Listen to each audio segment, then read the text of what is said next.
Hey, welcome to HOWZA channel. In today's tutorial, we will teach you how to change folder icons in Windows 11. Right-click on the icon that you want to change. Choose Show More Options from the list. Select Properties from the list. A new window will open. Go to Customize tab. Click on Change Icon button. A new window will open. You will see icons you can use. Select the icon and click OK. Click on Apply and OK. The icon will change. Right-click on the icon that you want to change. Choose Show More Options from the list. Select Properties from the list. A new window will open. Go to Customize tab. Click on Change Icon button.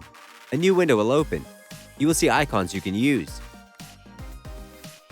Select the icon and click OK. Click on Apply and OK. The icon will change. That's it. Thanks for watching the video. Please like it and let us know if you used any of our tips and tricks. Subscribe to our channel. We upload new tutorials every day. See ya!